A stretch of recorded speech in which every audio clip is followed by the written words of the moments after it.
la lejanía de la sociedad, de las grandes ciudades que habitan los empresarios y emprendedores de grandes trabajos. Cerca de los bosques, donde la luz más brillante era la del propio sol, un lugar llamado Arklay. Un pequeño pueblo con una tasa de habitantes que rondaba entre los 780 y 800, aunque el número iba en disminución. Los locales del sitio parecían ser gente de un origen humilde, esto gracias a los pueblerinos que hacía más de 100 años habían vivido ahí. Sin embargo, fue gracias a la llegada de un magnate millonario que el pueblo sería totalmente formado. El nombre de este hombre era Alexander Valentine. Un señor de entre 40 años, que, según muchos, había llegado por pura casualidad al lugar, esto debido a un paseo por los alrededores junto a su esposa, Cecilia Valentine, y su hija, Carmilla Valentine. Los tres habían planeado un viaje de vacaciones, lejos de su hogar, según el señor Valentine. Su objetivo era el encontrar nuevas tierras con las cuales poder generar un ingreso gracias al vasto terreno con el que estaba formado. Para él, esta sería una idea con la cual pudiera llegar a convertirse en uno de los empresarios más grandes de todo el mundo, reflejando su nombre y apellido a todas las masas. Esto fue lo que le dijo al pueblo tras su llegada. El pueblo, el cual antes eran simples granjeros, vieron una gran oportunidad a la hora de poder ayudar a este gran magnate, ya que pensaron que quizás, al servirle en su sueño, ellos serían recompensados tras su gran esfuerzo. Pero esa tonta esperanza fue la que marcaría la desgracia del pueblo y sus habitantes. Corrían los años 1870, el joven Marcus Gregorio, hijo del líder del pueblo, Jefferson Gregorio, comenzaría a escribir un diario. En él, se hablaba poco a poco de los avances que los pueblerinos tenían en el proceso de las ideas del señor Valentine. 2 construcciones pedía él: una mansión para mí y mi familia, y unas casas que sirvieran para nosotros el pueblo. Gracias a esto, el señor Valentine ocupó 2 grupos de los pueblerinos. Aquellos más experimentados, los más viejos, serían los responsables de la construcción de la mansión, mientras que los jóvenes se harían cargo de la formación de lo que hoy conocemos como el pueblo de Arklay.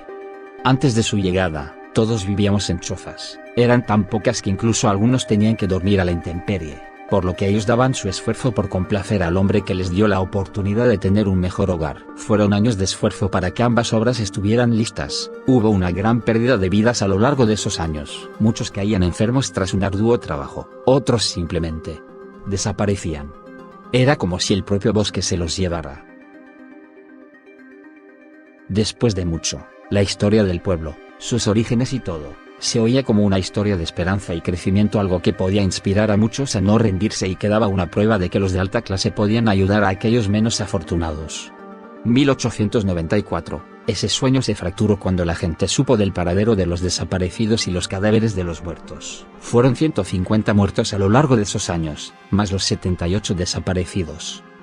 Todos ellos fueron encontrados, aunque muchos pudieron haber pensado que estarían en un cementerio o en el viejo lago, pero la verdad es que todos ellos dieron al final al mismo destino, la gran mansión Valentine. Fue de extrañarse al darse cuenta de ello, pero todo esto ocurrió gracias a las notas de Marcus Gregorio, el cual había hecho una investigación completa tras la extraña desaparición de su padre a finales de 1890.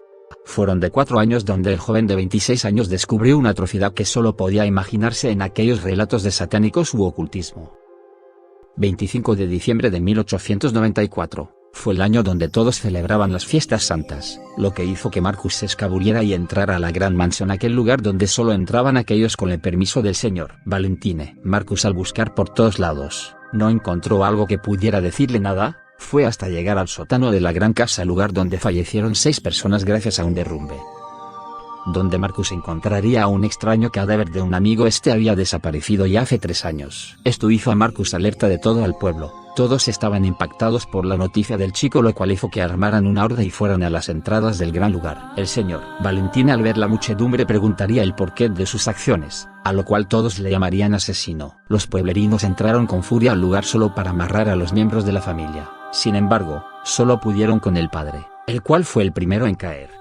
La madre, la cual no mostró ninguna resistencia. Faltaba la hija. Al llegar al sótano con ambos amarrados, todos habían visto a la joven chica de 20 años, Carmilla Valentine, experimentando con el chico que Marcus encontró. Carmilla le acariciaba la cabeza, mientras que el muchacho se retorcía de dolor, a lo cual causó un gran escalofríos a todos, en especial a Marcus, quien hace no mucho había visto el cadáver del chico que ahora ve con vida. Todos agarraron a Carmilla, llevándosela junto a su familia. Todos serían sometidos a juicio, siendo colgados en un árbol cerca de la gran casona. Antes de morir, la joven chica le diría a todos que fue ella la que perpetró todo, usando la vida de los pueblerinos para poder lograr aquello que ella llamaba la llegada de Dios.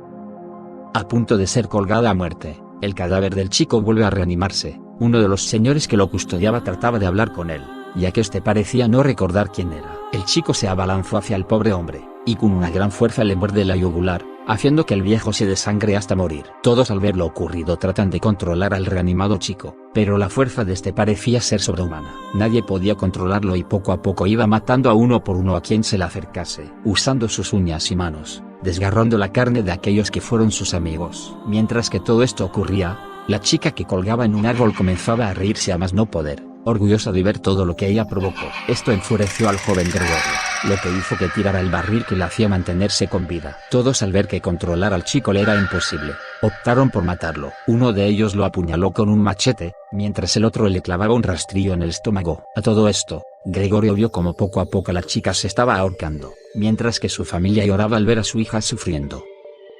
Después de eso, los miembros restantes de la familia murieron de la misma forma que su hija. El chico que había sido resucitado fue quemado hasta las cenizas, todo esto costando la vida de más de 14 personas, quienes fueron degollados y mutilados por la bestia que, en vida, llamaron amigo. Todo esto fue registrado gracias a las anotaciones de Gregorio, el cual se dio cuenta años después que ni Alexander Valentine o Cecilia Valentine eran los responsables de todo esto. Todo fue hecho por la hija de la familia, Carmilla, lo cual hizo que muchos la llamaran la bruja de Arklay. A principios del nuevo siglo, hubo acontecimientos que afectaron la vida del pueblo. Una plaga que afectó la salud de muchos en los años 1903 a 1930, lo cual hizo que muchos murieran tras dicha enfermedad, que, así como llegó, desapareció de la nada. En los años siguientes, muchos ancianos que habían presenciado la muerte de Carmilla, decían que el pueblo estaba maldito. Todo esto, para muchos, parecía una ridiculez, pero para otros, sobre todo para aquellos que vieron al dicho monstruo morir, era una verdad absoluta.